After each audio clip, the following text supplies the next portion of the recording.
World Grade 10 Computer Science Video Lecture Series.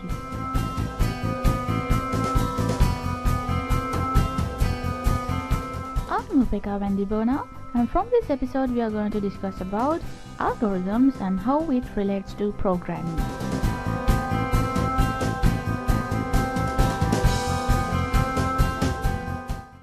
Before moving on, let's refresh a little bit about what are algorithms. An algorithm is a series of step-by-step procedures for performing calculations or processing data. Algorithms are independent of programming languages, and that means an algorithm can be converted into any programming language.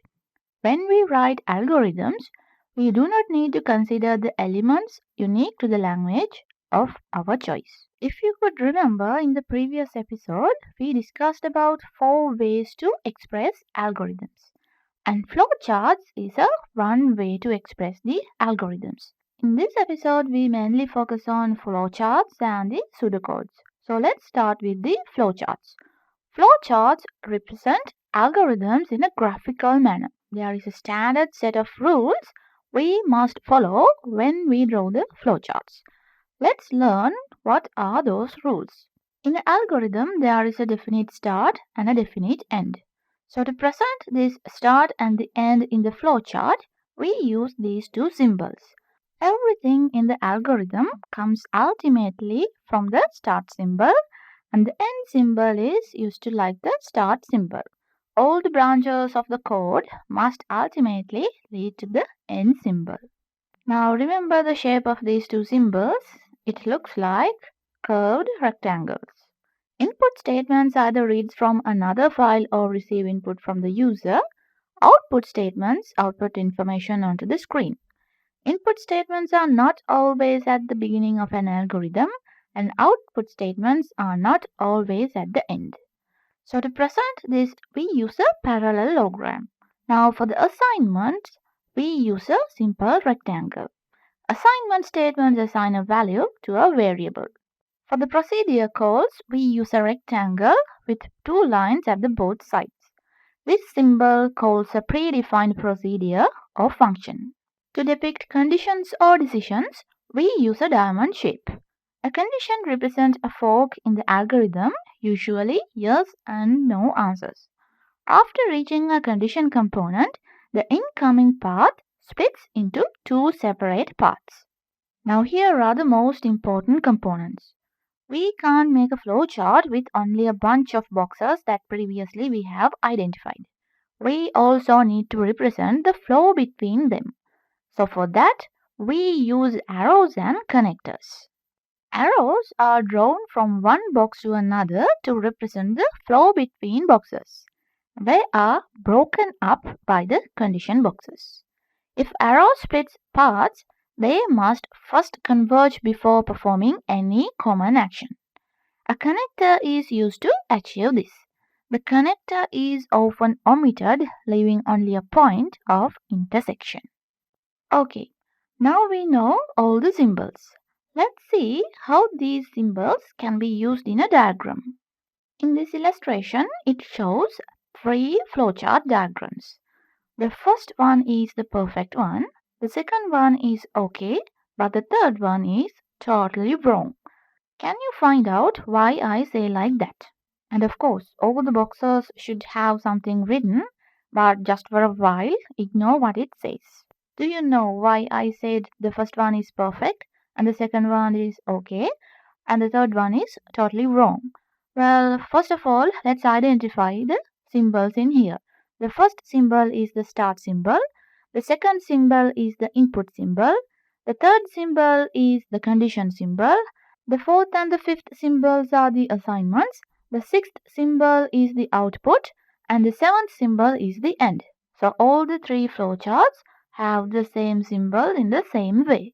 The difference is the arrows from the 4th symbol and the 5th symbol.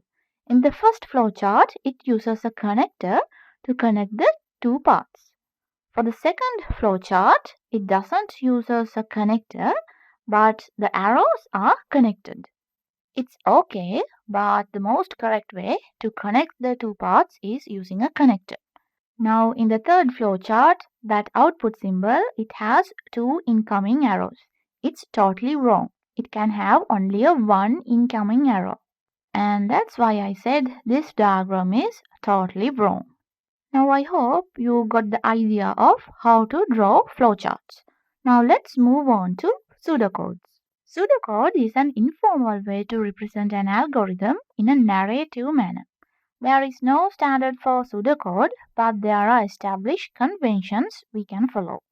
These include keywords, which are usually capitalized, and formatting features like indentations. Like flowcharts, pseudocode is independent of programming languages. Nobody will actually put it through a compiler, therefore we can use English statements if we want to. The first pseudocode is a pretty simple one. It says, read the variables I and j. If I is lesser than j, print I is the smaller one, else print j is the smaller one, and then close the if. Now take a look at the second pseudocode. It's a program for finding the square area. First it reads the value of the variable width, and then if width is a positive integer, then prints the value width multiplies by width. Else it will print invalid input. So in this program, we cannot input a negative value for the variable width.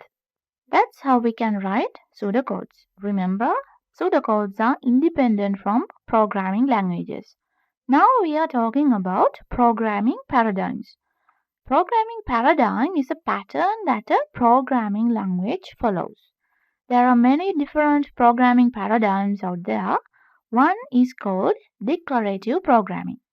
In declarative programming, commands are written and executed one by one without any forks in the flowcharts. The commands are presented in a sequential manner. Query languages and spreadsheets are good examples. Declarative programming is contrasted with imperative programming, whereby we tell the computer to do a series of actions using control flow. Instead of having one arrow that flows from start to end, like as in the declarative programming, we can fork arrows as well as having them return to a previous box. That means loops. Go-to used to be a common way to describe control flow, whereby we jump from one position in the code to another. However, Go-to has been on the decline and has been replaced by structured programming. Structured programming uses sequence, iteration, and selection to describe the flow of the program. Procedural programming extends structural programming and allows us to divide our program into many modules called procedures, subprograms, or functions. Procedural programming favors modularization and top-down approach. In that small description, it mentions about three programming paradigms: declarative programming, structured programming, and procedural programming. In the declarative programming, if you can remember, it says it has only sequential flow.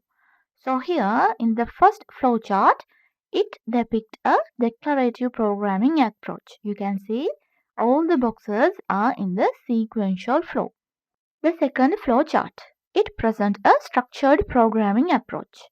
In that flow chart, you can see it contains a sequential flow, iteration flow, as well as selection flow. In the third flow chart, it presents a procedural programming approach. In this flow chart, you can see a light blue colored shape. We call that procedure code. Procedural programming approach favors modularization. That blue colored shape, the procedural code, shows this. Procedural programming is further extended in object-oriented programming, whereby the program consists of objects that have different properties and perform different methods. I mentioned these programming paradigms, such like declarative, procedural, and structured and object-oriented, because from the next episode, we are going to learn programming. So with that, we are going to wind up this session. Basically, in this session, we learn about two ways to represent algorithms using flowcharts. In there, we learn all the symbols. and then we learn about pseudocodes. From the next episode, we are going to start learning programming with C++. Therefore, stay tuned on with Edupedia World, and thank you for watching.